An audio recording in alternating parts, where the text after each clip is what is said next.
le protagoniste masculin se rend dans le monde du jeu qu'il a lui-même conçu en tant que débutant de niveau 0, mais il profite des bugs du jeu pour tuer le dragon volant en 1 seconde et augmenter son niveau jusqu'à 3 cents. Pendant ce temps, il est entouré d'un nombre incalculable de jolies filles. Certaines d'entre elles l'embrassent directement lorsqu'elles le rencontrent, et d'autres fantasment même de coucher avec lui avant même de l'avoir vu. À quoi ressemblerait une vie aussi parfaite? Voyons voir. Le protagoniste masculin, Ichiro, est un programmeur de jeux dévoué qui passe de longues heures à déboguer le jeu. Un jour, à son réveil, il découvre que son corps a repris sa forme de lycéen, accompagné d'apparitions intermittentes de l'interface du jeu dans son esprit. Il se rend compte qu'il a été transporté dans le monde du jeu qu'il a créé. Avant qu'il ne puisse s'y habituer, une armée d'hommes lézards se précipite sur lui. Heureusement, il s'est équipé des parchemins qui servent à lancer météores de feu pour tester les bugs avant de se rendre ici. Le puissant météore de feu tue tous les hommes lézards en un instant. Après avoir gagné beaucoup d'expérience, il atteint directement le niveau 310, avec toutes ses statistiques au plus haut. Il peut désormais lancer météores de feu sans utiliser d'accessoires. De plus, il gagne beaucoup d'argent. Avec sa force et ses ressources financières, il peut définitivement dominer le monde du jeu. Ichiro met tous les objets des hommes lézards dans son sac et se dirige vers la ville la plus proche. Plus tard, il aperçoit un dragon volant qui se dirige vers la ville. Comprenant que les choses vont mal, il se précipite à sa poursuite. Cependant, le dragon se déplace si vite que l'armée autour de la ville ne peut pas le combattre. Une équipe d'aventuriers de la ville se précipite pour l'aider. Alors qu'ils sont sur le point de maîtriser le dragon volant, celui-ci libère soudainement une immense puissance, se libérant et jetant impitoyablement la magicienne inexpérimentée, Zena, sur le côté. Plus tard, le dragon s'enfuit rapidement. Alors que la vie de Zena est en danger, Ichiro arrive juste à temps pour la sauver des griffes de la mort. Zena est reconnaissante envers Ichiro et admire sa puissance. C'est à ce moment que les coéquipiers de Zena arrivent. Ils ne sont pas aussi simples que Zena, se méfiant de l'homme non identifié, Ichiro. Heureusement, Zena fait de son mieux pour se porter garante de lui, ce qui dissipe les soupçons de ses coéquipiers. Sur le chemin de la ville, Ichiro en profite pour découvrir le monde. Il est construit selon une architecture médiévale, et l'esclavage est encore préservé dans la plupart des régions. Dans la ville où ils se rendent, la population d'esclaves représente 20%. De plus, dans ce monde, il y a non seulement des êtres humains, mais aussi des elfes, des orcs, etc. Après avoir fait ses adieux aux aventuriers, Ichiro s'installe dans une auberge qui lui sert de base temporaire. En discutant avec l'aubergiste, il apprend les légendes locales qui entourent les seigneurs démons et les héros de ce monde. L'aubergiste lui révèle alors que la dernière apparition d'un seigneur démon remonte à de nombreuses années. Plus tard, Ichiro demande à la fille de l'aubergiste de l'emmener acheter des provisions et de nouveaux vêtements. Il voit 2 jolies esclaves demi-humaines dans la rue se faire malmener, ce qu'Ichiro ne peut tolérer. La sœur des filles, Lisa, se précipite pour montrer sa gratitude à Ichiro après avoir appris la situation et part avec ses sœurs. Ensuite, Ichiro et la fille de l'aubergiste poursuivent leurs achats. Avec ses énormes ressources financières, il achète tout ce qu'il voit, ce qui choque la fille de l'aubergiste car elle n'a jamais vu un homme aussi riche. Sur le chemin du retour, il tombe sur un chariot transportant des esclaves. Même après son arrivée dans ce monde, Ichiro peut accéder au système de jeu quand il le souhaite. Le système ne tarde pas à révéler que l'une des filles du carrosse est Arisa, la princesse du royaume déchu. Sentant que quelqu'un l'observe, Arisa tourne lentement la tête et jette un regard en direction d'Ichiro. Ce regard déstabilise Ichiro, qui sent une présence inquiétante et décide de se tenir à distance de la jeune fille. Il ramène donc la fille de l'aubergiste à l'hôtel pour se reposer. Le lendemain matin, Zena retrouve Ichiro et souhaite lui faire visiter la ville en échange de son sauvetage. Il est très difficile pour Ichiro de rejeter les filles, et ils s'amusent donc ensemble en ville. Zena emmène Ichiro visiter le temple où se trouvent des peintures murales représentant des héros et le seigneur des démons. Depuis qu'Ichiro est arrivé dans ce monde, il a reçu divers titres, à l'exception de celui de héros, qui éveille son ambition, et il décide de devenir un héros. Pendant ce temps, un prêtre local est occupé à répandre des rumeurs dans toute la ville. Il prétend que l'arrivée du météore de feu signifie le retour imminent du seigneur des démons. Selon lui, le seul moyen de résister est d'acheter ces pierres sacrées et de les frapper sur les serviteurs du seigneur des démons pour briser la malédiction. Les serviteurs dont il parle sont les demi-humains qu'Ichiro a sauvés. Ichiro est attiré par le bruit. Alors qu'il est sur le point d'agir, Zena, une jeune fille au grand cœur, s'est déjà interposée devant les demi-hommes pour mettre fin à cette violence. Mais le prêtre continue d'inciter les autres et accuse Zena d'être la servante du seigneur des démons, ce qui la fait attaquer par d'autres. Heureusement, elle peut créer une barrière magique pour éviter d'être blessée. En revanche, Ichiro est calme. Il utilise d'abord le système pour rechercher les propriétaires des demi-humains et découvre que leur maître manipule l'opinion publique dans la foule. Il comprend immédiatement qu'il s'agit d'une escroquerie à grande échelle. Ichiro attaque donc discrètement les fraudeurs et emmène le coupable dans la foule pour clarifier la situation. Soudain, un démon borgne surgit du corps du coupable et prend rapidement la vie du prêtre. Témoin de cette scène horrible, la foule se disperse dans toutes les directions pour se mettre à l'abri. Le démon invoque alors un immense cercle magique qui transporte tout le monde dans un labyrinthe. Il ordonne ensuite aux gens de se retourner les uns contre les autres, précisant que seul le vainqueur pourra s'échapper du labyrinthe. Ichiro ne panique pas. Il remarque les 3 demi-humains qu'il a sauvés auparavant à ses côtés et sort la gaze et les herbes qu'il a apportées avec lui, leur demandant de soigner leurs blessures au plus vite. Les demi-humaines ne s'attendent pas à ce qu'il fasse cela et se sentent touchées, disant qu'elles sont prêtes à suivre ses ordres. Ensuite, Ichiro donne l'arme qui se trouve dans son sac à dos à Lisa, la sœur aînée des 3 demi-humaines, et leur assigne des tâches. Ils coopèrent pour trouver la sortie du labyrinthe. Bientôt, ils rencontrent le premier ennemi. Avec l'aide de Lisa, Ichiro tue le monstre à l'aide d'un pistolet magique. Avec ingéniosité, il crée une lance en utilisant les restes du monstre vaincu, offrant ainsi à Lisa une nouvelle arme puissante. En chemin, il élimine courageusement une multitude de monstres, fabriquant habilement des armes à partir de leurs restes pour équiper son équipe. Les filles demi-humaines deviennent de plus en plus vénérables et l'appellent même maître. Au passage, elles découvrent dans le repère de l'araignée plusieurs otages solidement empêtrés dans la soie de l'araignée, dont le vicomte qui vend des esclaves et le mauvais garçon qui a jadis malmené les demi-humaines. Mais les gentilles filles ne les abandonnent pas pour leurs actes antérieurs et les sauvent tous. À ce moment-là, elles entendent le mouvement de la bataille qui se déroule non loin de là et se précipitent pour offrir leur aide. Ichiro découvre que Zena est prisonnière d'un puissant Slim et la sauve immédiatement. Zena se jette dans les bras d'Ichiro, effrayée, et serre fort le héros dans son esprit. La bave s'attaque également au méchant garçon qui se croit plus puissant que les demi-humains mais qui ne fait pas le poids face à la bave. Finalement, les demi-humains l'aident à tuer le Slim. Alors que la foule cherche à s'échapper, elle tombe sur un coffre au trésor dans lequel se cache le démon borgne. Sans tarder, une nouvelle bataille intense s'engage. Malheureusement, les humains se révèlent impuissants face à la force de combat écrasante du démon. Ichiro souhaite aider ses semblables, mais il hésite à révéler ses véritables prouesses au combat. Pour dissimuler son identité, il revêt le masque qu'il a acheté plus tôt et tue facilement le démon avec son épée. Avant de mourir, le démon invoque le seigneur des démons.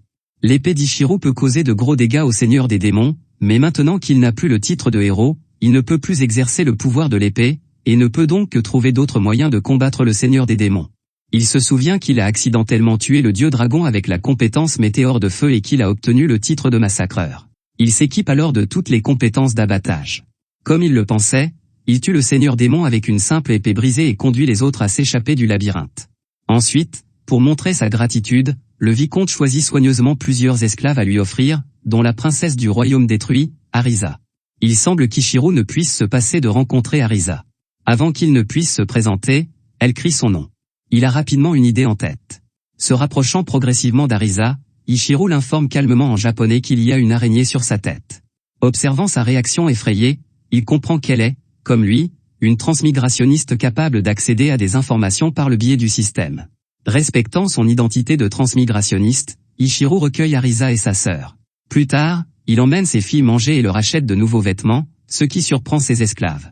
Elles pensent toutes qu'elles ont rencontré un bon maître. Ensuite, Ichiro les ramène à l'auberge. Les visiteurs de l'auberge n'aiment pas les demi-humaines, ce qui fait que l'aubergiste n'ose pas leur donner une chambre. Arisa prend l'initiative de négocier et fait une concession, disant qu'elles peuvent rester dans l'écurie, puis elle charme les gens autour avec son talent, les faisant accepter. Après avoir aidé les 3 demi-humaines à faire le lit, Ichiro ramène Lulu et Arisa à l'auberge. Dans ce monde, les esclaves doivent servir leur maître au lit. Les 2 filles se déshabillent donc et s'approchent d'Ichiro. Contre toute attente, Ichiro les aide à se rhabiller en leur disant qu'elles n'ont plus besoin de faire ce genre de choses. Lulu est tellement émue par ces paroles chaleureuses qu'elle ne peut s'empêcher de pleurer. Pendant la nuit, alors qu'Ichiro est endormi, il sent quelque chose sur lui. Ouvrant les yeux, il découvre Arisa qui tente de le séduire avec ses talents de séductrice sur son lit. Elle pense qu'Ichiro peut lui accorder plus d'attention tant qu'elle a des interactions intimes avec lui. Cependant, Ichiro possède une excellente maîtrise de soi, ce qui rend ses tentatives inefficaces. Finalement, Ichiro utilise un contre-maître-serviteur pour obliger Arisa à lever ses compétences et lui interdit strictement d'utiliser de telles capacités sur lui à l'avenir. Après qu'Arisa se soit calmée, Ichiro lui demande son origine. Elle est également une transmigrationniste qui garde la mémoire de sa vie précédente, tout comme Ichiro. Dans ce monde, elle devient une princesse. Elle veut changer le destin de son royaume grâce à la connaissance de sa vie antérieure, mais elle ne s'attendait pas à être contrecarrée par une force cachée, ce qui a conduit à la destruction du royaume, et elle est devenue une esclave. Après qu'elle a raconté son histoire, il tombe dans un profond sommeil. Afin de permettre aux demi-humaines de vivre dans une maison normale, Ichiro demande à Zena de l'emmener chercher une maison dans le centre de location, puis il achète à Zena une paire de boucles d'oreilles en ville pour lui exprimer sa gratitude. À ce moment-là, Zena découvre que ses compagnons d'aventure reviennent en ville avec des blessures et se précipitent pour les soigner. Auparavant, ils se sont battus contre d'énormes fourmis. C'est alors que les filles demi-humaines s'approchent, portant une fourmi géante volante. Ichiro ouvre alors la carte et découvre une horde de fourmis géantes fonçant sur la ville. Face à cette menace imminente, il demande à Arisa, qui ne sait pas se battre, et à sa sœur Lulu de retourner à l'auberge pour se mettre à l'abri. Ensuite, Ichiro se joint aux autres pour lutter contre l'invasion des fourmis. Grâce à leurs efforts collectifs, ils parviennent à éliminer les fourmis. Pour les remercier, l'aubergiste leur prépare un délicieux repas. À table, Ichiro remarque que Lulu est malade et veut lui acheter des médicaments, mais en chemin, il s'aperçoit que des monstres se sont introduits dans la ville. Après les avoir facilement tués, il trouve les deux personnes poursuivies par les monstres, un garde et la princesse elfe Mia. Le garde étant gravement blessé, il se résigne à confier la princesse à Ichiro, puis tombe inconscient. Ichiro les emmène au centre de location où le patron est également un elfe. Après avoir été soigné par le patron, le garde est hors de danger. Bientôt, la nouvelle qu'Ichiro a sauvé la princesse elfe se répand dans toute la ville. Après l'avoir appris, les filles demi-humaines veulent toutes voir la princesse, et Ichiro ne peut que les emmener la voir. Ces filles du même âge deviennent rapidement amies. Plus tard, Ichiro trouve par hasard une chouette noire. Son instinct lui dit que cette chouette a quelque chose d'inhabituel. Cependant, avant qu'il ne puisse l'examiner de plus près, la chouette s'envole et disparaît. Lorsqu'il la revoit, il s'alarme immédiatement. Ensuite, Ichiro et ses compagnons se rendent au centre de location pour rendre visite au gardien. Après s'être réveillé, il apprend les tenants et les aboutissants de l'affaire. Il s'avère que Mia a été capturée par un magicien et enfermée dans un château. Elle s'en est échappée grâce à ses pouvoirs magiques et a rencontré par hasard le gardien au grand cœur, lui demandant de l'emmener. Cependant, ils rencontrèrent d'énormes fourmis invoquées par le magicien, et le garde fut gravement blessé. Personne ne sait pourquoi le magicien a capturé Mia. À ce moment-là, Ichiro découvre que le hibou s'est à nouveau faufilé dans la maison et qu'il se transforme lentement en humain. En fait, ce hibou est le magicien qui a capturé Mia. Grâce au système, Ichiro voit le nom du magicien, Zen. Déterminé à s'emparer de Mia, Zen s'engage dans un combat acharné contre Ichiro qui, bien qu'il ait atteint le niveau 310, ne fait pas le poids face à l'habile magicien. Ichiro assiste impuissant à l'enlèvement de Mia. Avant de partir, Zen nargue Ichiro en lui disant que s'il ose affronter la mort, il doit venir au château. Ichiro suit la carte et trouve bientôt le château de Zen, qui est entouré d'arbres et compte 200 étages. Il y a des monstres à chaque étage. Plus l'étage est haut, plus le niveau des monstres est élevé. Ils ne peuvent voir Zen que lorsqu'ils atteignent le dernier étage. Après avoir réalisé cela, Ichiro commence à élaborer un plan. Il tue rapidement les monstres qui se trouvent sur son chemin et arrive devant la gardienne du 10e étage, une elfe des bois, avec l'intention de la tuer le plus vite possible. Cependant, l'elfe ne veut pas se battre et l'embrasse à la place. Après avoir aspiré la majeure partie de son pouvoir magique, elle lui ouvre la pièce cachée avec satisfaction. Ichiro y trouve une note et apprend que le château a été conçu pour entraîner les elfes, mais comme peu d'elfes pouvaient franchir le niveau et que cela causait des pertes, les elfes ont fermé le château. Après être sorti de la pièce cachée, Ichiro est guidé au 100e étage par l'elfe des bois. C'est là qu'il rencontre 3 belles filles à l'apparence identique, chacune étant un humain artificiel créé par les elfes de la forêt. Ichiro se trouve dans l'incapacité de faire du mal à ces belles filles, choisissant plutôt de les assommer avant de partir. Plus tard, il continue à tuer des monstres et finit par voir Zen. Zen dit que seuls ceux qui ont obtenu le titre de héros peuvent le vaincre et convoque 7 filles humaines artificielles pour combattre Ichiro. Contre toute attente, après avoir vaincu tous les humains artificiels, Ichiro gagne facilement le titre de héros. Il s'avère que Zen savait déjà qu'Ichiro avait les qualités requises pour devenir un héros. Il a donc prévu de faire d'Ichiro un héros grâce à ses tests. Il y a plusieurs années, un noble s'est entiché de la femme de Zen. Il l'a humilié et a tué toute sa famille. Après sa résurrection, Zen s'est transformé en un mort-vivant désireux de se venger du noble. Cependant, rongé par l'agonie de l'immortalité, Zen aspire à un héros capable de mettre fin à ses souffrances. En apprenant l'histoire tragique de Zen, Ichiro met fin à sa pauvre vie d'un coup d'épée. Alors que Zen disparaît, le château commence à s'effondrer. Sachant qu'il reste un humain artificiel, Ichiro demande à Mia de partir avec d'autres humains artificiels à travers le cercle de téléportation du château pendant qu'il va s'en occuper seul. Il réussit ensuite à sauver cet humain artificiel et à en rencontrer d'autres. Les humains artificiels érigent des pierres tombales pour le couple décédé, Zen et sa femme, et proposent de rester ici. L'une d'entre elles est prête à rester avec Ichiro, et il la nomme numéro 7. Ichiro a ensuite l'intention de raccompagner la princesse elfe Mia dans la forêt elfique. Il se met donc en route dans une calèche avec ses filles. Pendant leur voyage, les belles filles d'Ichiro le serviront quoi qu'il fasse, ce qui est vraiment enviable. Lors d'une pause, Arisa découvre par hasard un temple unique au Japon, ce qui les ramène à leur ancienne vie. Il réalise également que les transmigrants existent dans ce monde depuis très longtemps. Plus tard, ils continuent leur voyage et voient un officier intimider des civils. En voyant Ichiro, l'officier s'en va immédiatement parce qu'il a vu la force d'Ichiro auparavant. En regardant ces civils malmenés, Ichiro leur donne rapidement la potion de rétablissement, ce qui rend Arisa un peu insatisfaite. Après tout, la potion de récupération est extrêmement précieuse dans ce monde. Pour apaiser Arisa, Ichiro montre ses capacités. Il s'avère qu'il peut fabriquer des potions lui-même. Bien qu'elles soient précieuses aux yeux des autres, les potions ne sont pas rares pour lui. Pendant la pause, Ichiro étudie à nouveau la potion. Bien que la potion soit facile à fabriquer, sa durée de conservation est trop courte. S'il veut la conserver longtemps, il doit avoir une bouteille magique. Ichiro décide donc de l'acheter dans le village voisin. Cependant, il apprend de la propriétaire que quelqu'un a acheté toutes les bouteilles magiques du village en premier. La propriétaire suggère à Ichiro d'attendre ici le fournisseur et d'acheter directement. Alors qu'Ichiro attend patiemment l'arrivée du fournisseur, il tombe involontairement dans une forêt. Dans ses profondeurs, il rencontre une sorcière dissimulée qui s'empresse de l'attaquer avec de la magie. Cependant, les compétences d'Ichiro surpassent de loin celles de la sorcière, qui est rapidement vaincue. Dans la foulée, le maître de la sorcière apparaît. Ichiro pense qu'il va encore se battre, mais contre toute attente, cette vieille dame se soumet directement à lui. Il s'avère que les gardes de Mia ont donné à Ichiro une petite cloche, qui est le symbole de l'envoyé elfique. La vieille dame est une subordonnée du clan elfique, elle est donc polie avec Ichiro. Lors d'une conversation ultérieure avec la vieille dame, Ichiro apprend que pour protéger la forêt contre les invasions, elle doit payer 300 bouteilles de potions au seigneur chaque année en guise de frais de protection. Ichiro compatit, mais n'est pas en mesure d'apporter une aide efficace. Après avoir terminé sa conversation avec la vieille dame, Ichiro rencontre le fournisseur de la bouteille magique, comme convenu. C'est alors qu'il entend deux personnes cachées sous des manteaux préparer un plan pour s'emparer d'une forêt.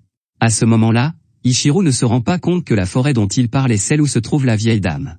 Alors que la sorcière s'apprête à livrer les 300 potions au seigneur, elle rencontre inopinément un groupe de bandits. Curieusement, au lieu de la voler, ils brisent les potions une à une. Le bruit retentissant attire l'attention d'Ichiro, qui se rend sur place pour enquêter sur la situation. Malheureusement, à son arrivée, il découvre que la majorité des potions ont été brisées. Aujourd'hui est la date de livraison convenue, et si les potions ne sont pas livrées à temps, le seigneur perdra sa protection sur la forêt où réside la vieille dame. Ichiro emmène la sorcière voir les responsables de la réception des potions pour leur demander des explications, mais il s'aperçoit que ce sont eux qui ont secrètement discuté du plan diabolique. Il devine que la rupture des potions est liée à eux et sait qu'il est inutile de leur expliquer. Il ne lui reste plus qu'à trouver un moyen d'obtenir 300 potions aujourd'hui. Le plus gros problème est qu'ils n'ont pas assez de flacons magiques pour les potions. Il s'avère que les deux fonctionnaires ont pris toutes les bouteilles magiques à l'avance pour leur plan. De cette façon, ils peuvent facilement prendre la forêt au seigneur et agrandir la ville. Heureusement, Ichiro a déjà passé commande auprès du fournisseur. Avec l'aide de ce dernier, il commence à fabriquer des bouteilles magiques. C'est alors que les fonctionnaires les trouvent et cassent de force le four qui fabrique les bouteilles magiques sous prétexte que la loi n'autorise pas la fabrication privée de bouteilles magiques. Ils ne s'attendent pas à ce qu'Ichiro ait anticipé leurs actions depuis longtemps et ait caché les bouteilles magiques finies dans son sac à dos. Avant le coucher du soleil, ils réussissent à remettre les potions au seigneur. En apprenant les événements qui se sont déroulés, le seigneur prend la décision de juger les deux fonctionnaires. Cependant, alors qu'ils sont sur le point d'être exécutés, Ichiro intervient et les assomme afin de leur épargner le dur châtiment de la mort. Il exprime son désir d'éviter aux jeunes filles d'assister à une scène aussi terrifiante.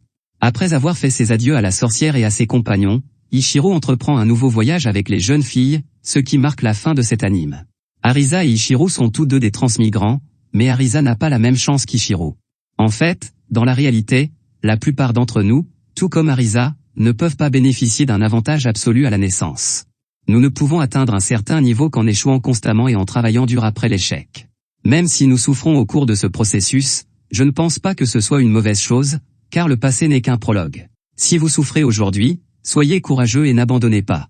Merci d'avoir regardé. N'oubliez pas d'aimer et de vous abonner. À bientôt.